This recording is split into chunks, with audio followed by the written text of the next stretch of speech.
ಒಳಗೆ ನೋಡಿರಿ ಯಾರೂ ಈ ಸಂದ ಹೆಸರು ತೋದಿಲ್ಲ. ನಾನು ಮೊದಲಿಂದ ಪದೇ ಪದೇ ಹೇಳ್ತಿದ್ದೆ. ಅವಾಗ ಎಲ್ಲರೂ ನನ್ನ ನೆಗ್ಲೆಕ್ಟ್ ಮಾಡಿರು. ನಂದು ಆದ್ಕೂಲಕ್ಕೆ ನಕ್ಕೊಂಡು ಕೂತಿದ್ರು.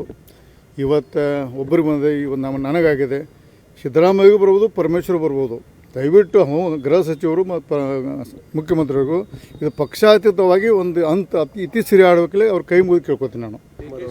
ಅಲ್ಲ ಸ್ವಾಮಿ, 14 ಸುತ್ತಾಗ ಅದು ಸುತ್ತಾಕೈತೆ. ಅದು ನಂತರ ನೇರವಾಗಿದೆ ಅಲ್ಲ, ನಂದು ನನ್ನ ಕಡೆ ನೇರವಾಗಿದೆ. ಯಾವ ಬೇಕಾ ಕೊಡ್ತೀನಿ. ಇದು ಈ ಕೇಸು ಸುತ್ತಾಕಿದೆ.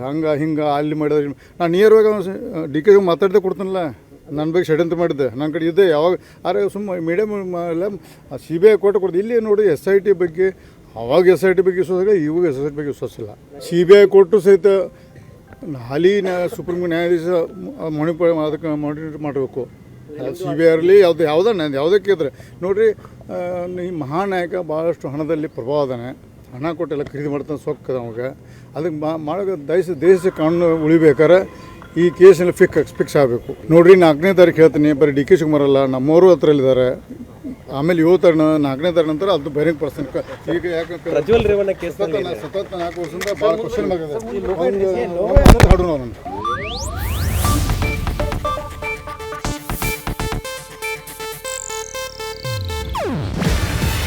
ಇದು ಏಷ್ಯಾನೆಟ್ ನ್ಯೂಸ್ ನೆಟ್ವರ್ಕ್ ಪ್ರಸ್ತುತಿ. ನೀವು ನೋಡ್ತಿದ್ದೀರಾ ಏಷ್ಯಾನೆಟ್ ಸುವರ್ಣ ನ್ಯೂಸ್.